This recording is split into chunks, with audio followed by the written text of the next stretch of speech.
Okay.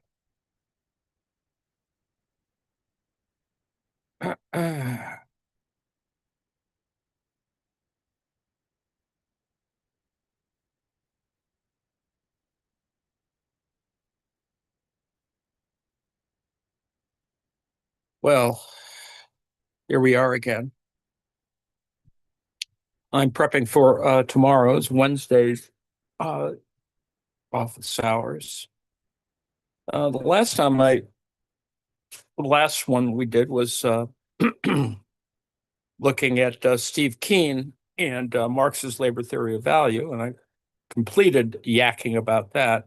There is additional material that seems implied by this material, and it's unfortunate, but there's all kinds of other matters that come up once we start looking at this.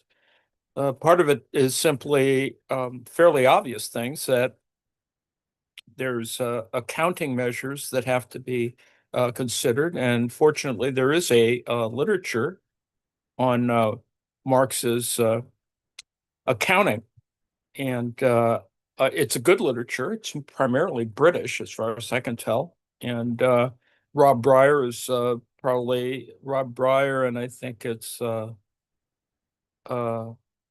is it Christine Cooper are the other folks who do good work on this, I think, and we'll look at that in a moment. So I've a variety of other matters that come up at the same time.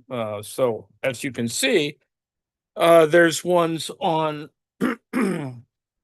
uh, just sorting out, I would assert to you, the issues still related to classical problems, that is, rate of profit, among other things, rates of surplus value, which, as I've said before, would be somewhat elusive, except for the fact that now we have computing and a variety of other folks who are really interested in this work. That it's becoming clear as a research program anyway. So we don't have to sort of worry so much about it. It's simply just squaring away what some of the explanations are. Um, as I said, Christine Cooper, accounting for the fictitious, probably a reasonable introduction, although there's some other good ones. And Breyer, I would say, is the best at that, just simply in terms of discussing it as a complete topic, although Christine Cooper's work is certainly important. Um, and of course, there's an entire literature on critical perspectives in accounting, which I find even more interesting. Needless to say, that doesn't exist in the United States, as far as I can tell. I mean, it may be there. It just, ideologically speaking, I would assert that most most of this literature is could be uh, ascribed to capitalist accountants in the United States, which so you're never going to get. I mean, the history of business schools, etc. Uh, a Marxist in a business school, laughable, but there perhaps are some. Of course, they wouldn't admit it until they got tenure, needless to say, but it's quite amusing to even think of that. Whereas in the United Kingdom, um, it's just sort of normal. I mean, you would normally, it's capitalism. You actually have to sort of look at it in a much more empirical problem. But from an academic point of view, that would never happen in the United States, only because, the usual political issues. So anyway, here's the abstract for the Christine Cooper paper, which I think is useful to just think about, that you have all these financial instruments and a variety of other things, and you have the concept of fictitious capital that comes to us from Capital, the volume by Marx and Engels, and the notion of fictitious capital. Obviously, some people take it too literally, and that's where some people go off the rails. On the other hand, the idea of the fictive nature of it is actually kind of interesting because, in fact, that's kind of what goes on in capitalism is to create these things that people might sell you that are more vapor-like. And I mean, there is a category called vaporware. And why else would you have it except that people unfortunately lie and or they promise more than they can deliver. And needless to say, the not being able to deliver is a kind of overdetermination as it is an underproduction or underperformance. So, but capitalism is built on that. And I think if you've listened to Trump's press conferences, I had to do today, uh, there is so much that is just simply false. I mean, it's just false to normal people, and you don't have to have an ideological predisposition. You just have to know that you're being lied to, and I think that that's kind of going on. And when you consider that, Trump is the or salesman, or no, it's not so much a capitalist as he is kind of a second-rate real estate guy who happens to have had too much inherited wealth and power, and has been promoted by a lot of not so intelligent reactionary sorts. So he's there, and well, stuff happens, and people are dying because of this. So I mean, ultimately, that's the existential crisis that confronts the nation. Anyway, this paper presents a contribution to the debate surrounding the culpability of accounting in the recent financial crisis. It adopts a Marxist theoretical perspective, concentrating mainly on Marx's work on fictitious capital.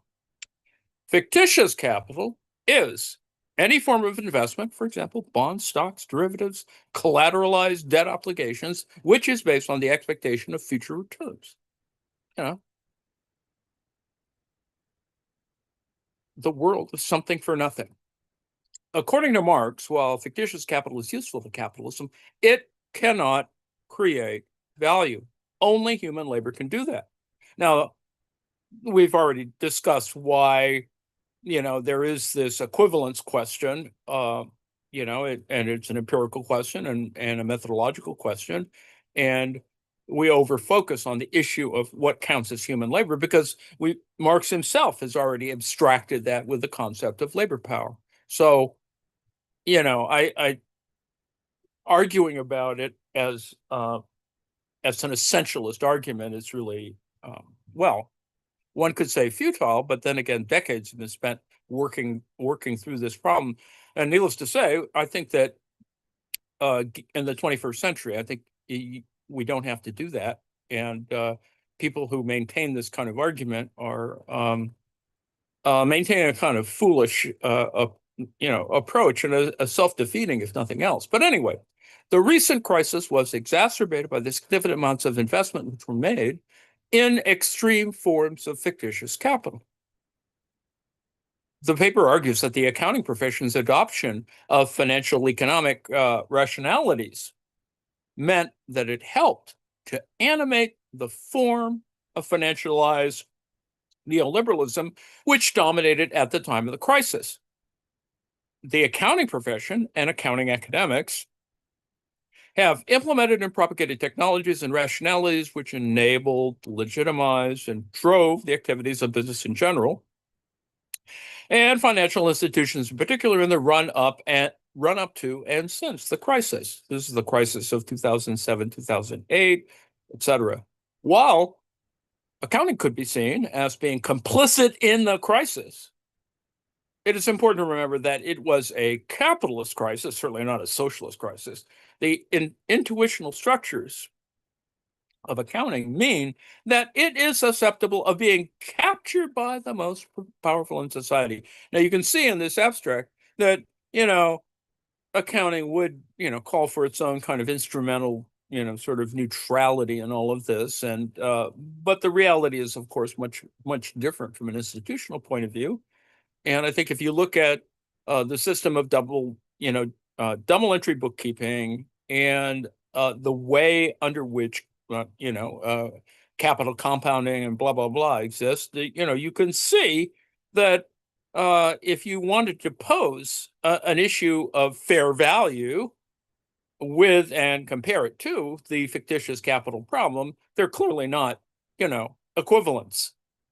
I mean, they impinge upon the same set of ideas, but it is, it's clearly built into capitalism, and accounting serves capitalism. Accounting could serve socialism as well. It kind of does in so many other cases, Europeans, blah, blah, blah, blah, and even under the Soviets. But needless to say, ultimately, there are still certain basic ideas, compounding, interest rates, et cetera, that make it, complicit in the problem. And you could claim that fair value and fictitious capital are not direct equivalents. Well, I mean, if you just want to use the argument or the claim, you could say that fair value and fictitious capital are not direct equivalents, but that they are, in fact, they have indirect relations that are part of the problem. And I think that you can look at Michael Hudson's work and a variety of other things, and you can see, that this is, on the one hand, part of the territory. On the other hand, it is, it provides the means by which you can create a critique. So, although the expansion of derivatives could be seen as a catalyst to the expansion of fair value accounting, under pressure from business, the accounting profession has also allowed valuations of traded assets to be based on financial models. This is another, yes, neoliberal paradox. While the theoretical adherence to quote unquote market perfection and information usefulness remains in place, the practice of accounting is, when it suits the parties involved, rather different. This is the problem, is that like the free market, like, uh, uh, free enterprise capitalism, there is an implication of a certain type of freedom and perfection that in fact is a lie. I mean, it's just a lie. I mean, it's a fantasy. It's fictitious in that sense. It is, of course, is about, suiting the parties involved. And I think you can see that in all of the elements that are presented to us in the media, certainly, and financial media is no less different in that case. So we skip to her conclusions, Cooper's conclusions. Now, although Marxist theory provides some interesting ideas about how to improve accounting standards, not the role of Marxist theory to solve the problems of capitalism, but rather to enable a deeper understanding of it. And I think that that's the whole point. It's the point of why, some people stuck it out in economics departments, because there still was some methodological approaches that could solve the problem. The recent crisis was not solely a financial speculative crisis caused by too much investment in derivatives. Its roots were, in fact, at least, grown in the inability of people to pay their mortgages and to be able to command sufficient incomes to pay for the necessities of life, subsistence, right? McNally, 2009, the trajectory of neoliberalism and financialization has led to the impoverishment of the lives of many people, devastated the life chances of a generation of young people, and potentially left the baby boomer generation with the prospect of a miserable old age. Marxist theory can be used to warn of the insanity continuing to speculate/gamble rather than to invest in real capital. But it cannot overcome the contradictions of capital. And it's just the nature of the beast. It, comes with the issues of compounding, interest, blah, blah, blah. And of course, just simply the subjective idea about greed and, avarice and all those other more subjective things or subject-oriented things. One may well ask, what lessons were learned from the crisis by those in power? So in terms of academia, Glendron and Smith Lacroix, this special issue, argued that very little has changed, especially among finance researchers. In the realm of practice, Farrell and Quiggin, 2012, chart how governments, central bankers, and economists changed in the 4 years after Lehman's collapse from being, quote unquote, Keynesians in the foxhole to, quote unquote, merchants of austerity. And, kind of that's where we are now, right? The idea that, you should be able to economize on your eating. That it's your problem. It's not, all this other stuff. It's you're at fault, whatever, as a consumer. In autumn 2008, the establishment was in crisis. This presented a brief window of opportunity for Keynesians to garner international support for their economic stimulus packages and reform of the financial sector. As soon as the global economy appeared to have stabilized, both governments and central bankers, both governments as soon as the global economy appeared to have stabilized, both governments and central bankers began to adopt austerity measures. Arguably, neoliberalism's trajectory was slightly and temporarily diverted for a short period.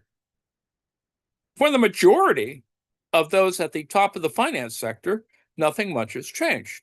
The value of global hedge funds assets rose by a record 122 billion in the first quarter of 2013 to 2.4 trillion dollars. The private equity industry is larger. It had total global assets under management of more than 3.2 trillion in 2012, the 12th year of continuous growth since 2000. Is Shaxson's paper of 2013. Tellingly, Marx wrote that advantageously positioned as they are, the bankers and other gentlemen of high finance can set about exploiting the financial system, quote, as if it were their own private capital, unquote, and thereby can appropriate, quote, a good deal of the real accumulation, close quote, at the expense of what? Industrial capital, right? So this whole little quote here is this is Marx talking right in the 19th century about the exploitation and the personal or individual, the desires of private capital. And so accumulation is traded off in terms of personal or, industrial capital has other things that impinge on it in that sense. So back to the text. In 2014, a significant amount of money is still flowing into the finance industry at the expense of investment in the real economy.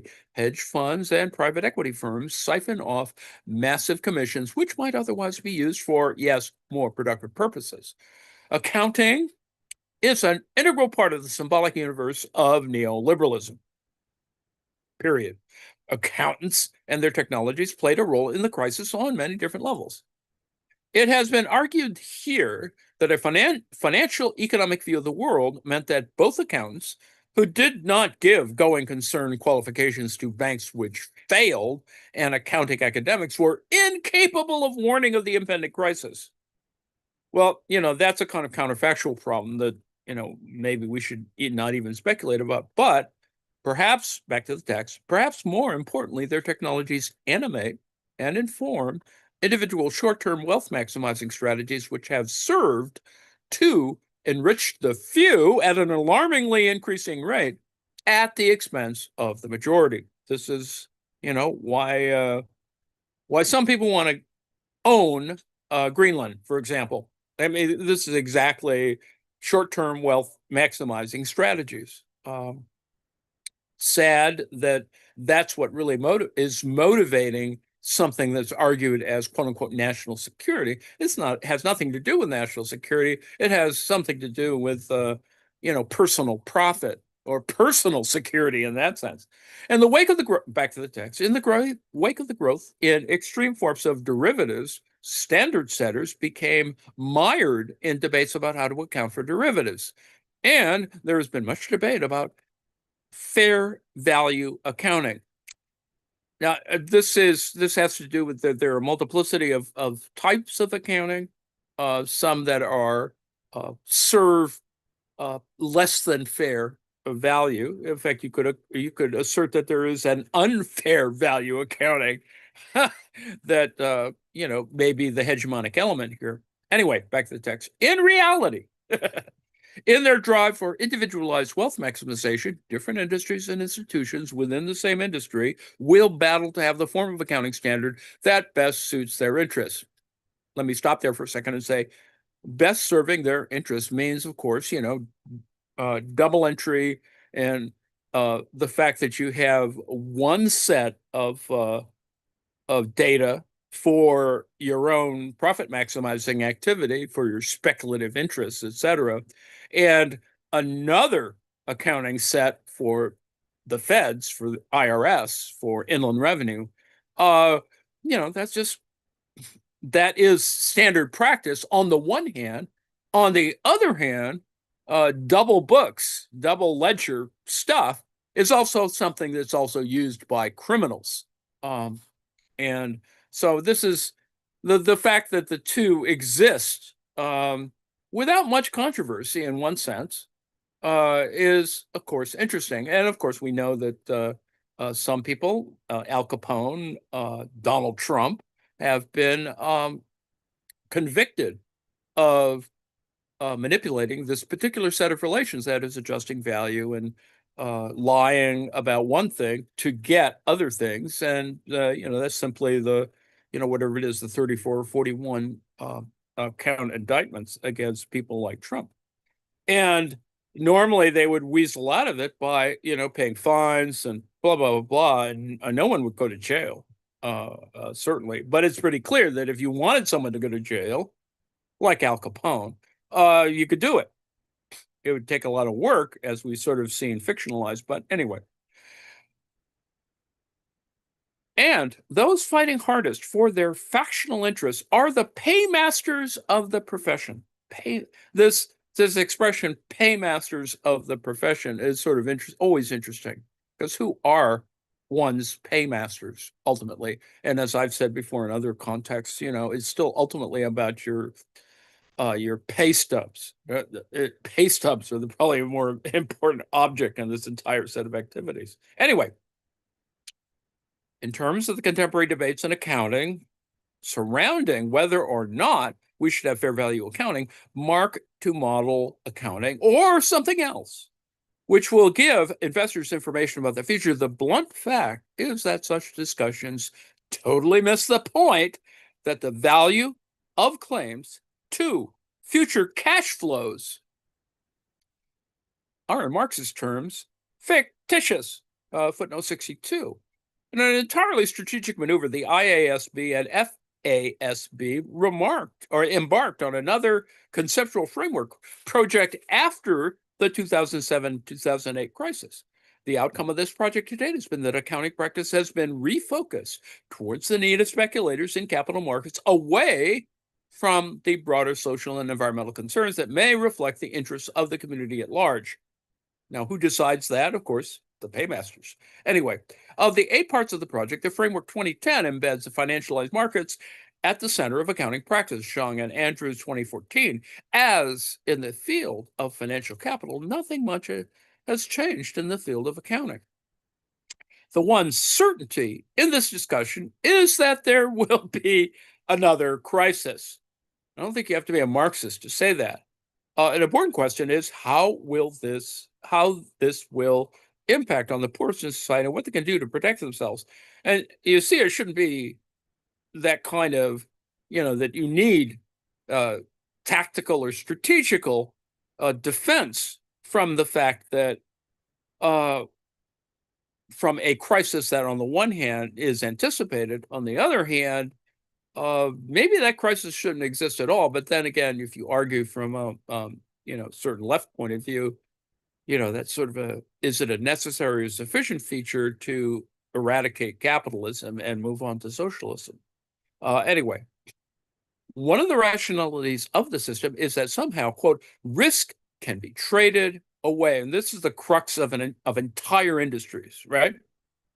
Can we, in fact, commodify risk in such a form that it can be traded, and that ultimately by doing that, for some magical reason, fictionalized reason, that it will represent fair value. But anyway, back to the text. The way to accomplish this is to acquire a customized derivative to hedge risk. Now, that's one way of doing it, among many. How might this financial economic zombie reality touch the poorest on the planet? That's quite a leap. Without any form of support or state safety net, we are compulsorily becoming, quote unquote, entrepreneurs of our own lives. this is, Ayn Rand might have wanted to say that. But anyway, for the majority, their largest form of wealth is their own ability to work and to earn wages. So currently, individuals bear a risk of falling income or unemployment, which cannot be traded because people are not commodities.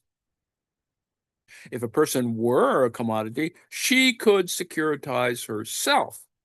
An individual could sell the exposure to the variability of her income for a guaranteed income stream. Of course, the individual would be indentured to the owner of the security, effectively becoming a slave. And I hope that you can see where this was going. For example, in the Epstein, human trafficking sense, um, this is exactly the issue that, in fact, Epstein dealt in. That he was paying off, for example, some of his employees, with tuition to Columbia and NYU and a variety of other side payments that were going on. And in fact, this at some moment, this will become more interesting in American politics, hopefully. Now, while this may seem far-fetched, immoral, and unthinkable, let us for 1 minute ask whether accountants would become involved in accounting for indentured people. Given accountants' historical record, for example, in the Holocaust, this is Fennell's article of 1998, I, for one, this is Cooper, I, for one, it's Christine Cooper, can imagine that some zombie accountants would rise to the intellectual challenge of accounting for securitized people so long as they can profit handsomely from their endeavors. This is to raise the interesting question raised in, kind of dramatic way. Ultimately, that's kind of what how crime operates, right? Extortion, racketeering, whatever. It is about securitizing people. And accounting for it, of course, is just simply, ultimately bookkeeping. So anyway, I've included some other links here to articles that are kind of interesting. I mean, you have one that was written in the People's Republic of China that applies in a very strict, in an orthodox Marxist way, of how accounting fits a Marxist philosophy from an orthodox point of view. And it's quite interesting. I mean, I think it's interesting only because, you can see as a rational procedure how it could fit in, with certain ideas about materialism. So anyway, debit and credit bookkeeping embodies the theory of the unity of opposites in Marx's philosophy in form and contains the dialectical unity of accounting elements. Now, nobody in American accounting certainly talks like that. So, and yet, this is part of the larger empirical problem, particularly those who want to, do good analytic work. Ultimately, 2.3 from this one article: the embodiment of Marxist contradiction of view in. You'll note that there's problems with definite and indefinite, or articles. View in the study of accounting theory. Marx thinks that contradiction is everywhere, that there is contradiction everywhere. Gee, everything in the world is in the struggle and unity between the two sides of contradiction, and contradiction promotes the movement, change, and development of things. The unity of opposites in contradiction refers to the relationship of opposites or unity between things or the elements inside things. Opposites and unity are the positive and negative sides of contradictions. The opposite attribute of contradictions is called conflict, and the unified attribute of contradictions is called identity. There's a lot there. It's right, pretty ontic, yeah, right? Or epistemological, whatever. The identity of contradiction is the organic and inseparable relationship between the two sides of contradiction inside or outside, which reflects the essence and trend of attraction and conversion between the two sides of contradiction. You haven't even, money doesn't appear here, right? The conflict of contradiction refers to the mutually exclusive characteristics of two opposing things, which is manifested as the essence and trend of the separation of two things. Therefore, in the practical work, finally, we must distinguish the primary and secondary and priority. Now, primary, secondary, and priority, you already see if you've been paying attention to what we've been yakking about, how dialectic operates and how, sort of there are always three things going on. Anyway, double entry bookkeeping embodies the law of contradiction and unity of opposites.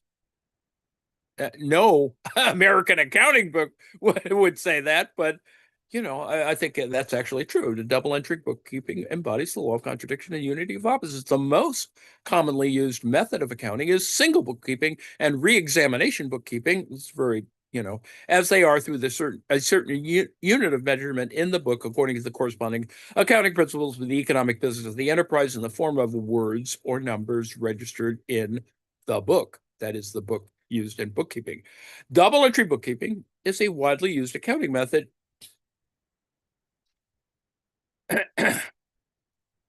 in the world. According to the difference of bookkeeping symbol and bookkeeping principle, it can be divided into credit bookkeeping and debit bookkeeping, receipt and payment bookkeeping, and increase and decrease bookkeeping. Among these three methods, debit and credit bookkeeping is widely used. At the same time, it is also the direct embodiment of the law of the unity of contradiction and opposition. Debit and credit bookkeeping is the use of borrow and loan, two words for bookkeeping.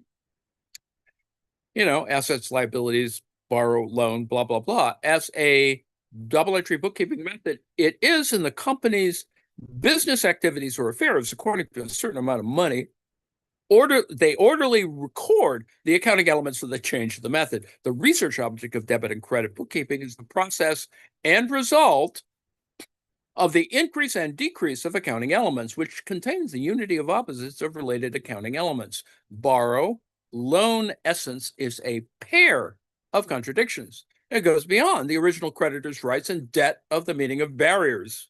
In accounting bookkeeping, to become a pair of simple antinomy symbols to express the accounting elements of the multiple pairs of opposite data. Therefore, its meaning is also richer, which can be roughly divided into the following two categories. By using the left side and the right side of an account, it represents the increase, decrease, and change of a certain accounting element, such as the change of assets and equity. Changes in income and expenditure. If the asset on the left-hand side of the equation is represented by a plus sign, if you move to the right-hand side of the equation, you need to represent it by a minus sign. Similarly, on the right-hand side of the equation, shareholders' equity and liabilities are represented by a positive number. And if you move to the left side of the equation, you also need to be represented by a negative sign. Debit and credit bookkeeping embodies the theory of the unity of opposites in Marxian philosophy and form and contains the dialectical unity of accounting elements. So, no American accounting book, no British accounting book probably says the same thing as well. But it's interesting to see from the the PRC kind of point of view how you can technically look at what is a rational procedure. There's a section 2.5 on the embodiment of Marx's concept of the Marxist concept of space and time in the study of accounting theory. And I won't go through that at that length because I'm going to stop in a moment. Other people have shown up. But, let me close with this paragraph. The Marxist view of time and space contains dual attributes of nature and sociality. Paying too much attention to natural attributes and exploring the material attributes and essence of time and space inevitably makes accounting research fall into the trap of metaphysics. Remember, this is metaphysics versus materialism, right? And break away from the concrete practice of accounting. Paying attention to its social attributes can enable us to grasp the actual context of economic and social development and better enable the development of accounting theory to serve the objective existence of the economic and the social. And so in sort of attaching this to what the Steve Keen article, which I looked at last time, you need to get a sense of what is actually being talked about, and that there are nuances that are built into the argument that uh, that are all measurement issues. That's why accounting becomes important, because you have categories of various elements that are differentiated and in fact represent certain kind of positions, certain agencies that are structurally, disposed in an economy. And so the difference in a subsequent article on net domestic product versus gross domestic product shows, I think, and this is, how is it that, corporate accounting operates? And I don't pretend to know how all this works, but I think you can see there is a difference between how we think from the production side and how we think from the consumer side, the consumption side, or the distribution side, and that the same argument exists. That is, Department One, Department Two, and a lot of it is definitional. A lot of it is how we measure stuff and the kind of categories that we use. And of course, there is a specific or meta discourse or discourse that engages these kinds of things. And what is it that we look at? We look at shareholder value and a variety of other things, and it's, there are equations for it. It's a very simple algebra in that sense. So net domestic product equals gross domestic product minus depreciation, and real, you can differentiate between net domestic product and real net domestic product. And, we're talking about durable goods and other kinds of depreciation. These things exist. And the point is that at some level, you don't pay attention to it, or you don't include it in your estimations because, you don't have to, or it seems not to be required, or, it is this problem of trying to, in the neoclassical model, sort of say, well, okay, that this other stuff exists, but it doesn't affect the way we work through our argument, which is the neoclassical issues, that you can always exclude stuff. And, this is the fallacy in the argument, but, without going into a long thing about this, the kinds of claims, counterclaims, et cetera. But there is a difference between progressive policies and regressive policies. And you can actually argue that from a certain point of view in terms of wealth building. And this is not controversial for Marxists. You build wealth. Wealth needs to be built. But how you do that, of course, is incredibly problematic. And of course, regressive policies create barriers to wealth building for working families while protecting advantages for those already wealthy. That's the Trump administration. That's, who has he served in, reducing corporate tax rates or giving, cuts for the wealthy. Is there advantages for those already wealthy, like flat sales taxes that take a larger percentage of poor families' income? And then without getting into that whole flat sales tax issue, that's kind of what's going on with tariffs. Essentially, a tariff is a kind of deferred flat sales tax that is essentially screwing the national economy. But you trust that other people are going to fix this problem. So anyway, so I've included some interesting things, and there's a left point of view on this that addresses questions about,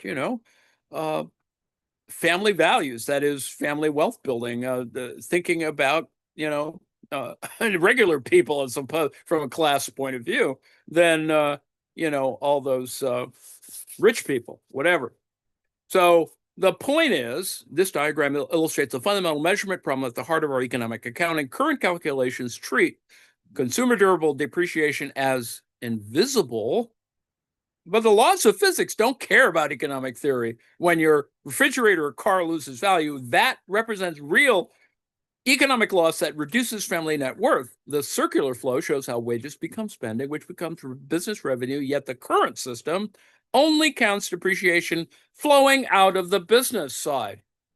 Consumer depreciation, decon, in the above diagram, is currently ignored, despite reducing family wealth, while businesses already recover their depreciation costs through tax benefits. Now, this is the crux, without getting into a whole thing, this is the crux of modern money theory. It's attempting to fix this problem.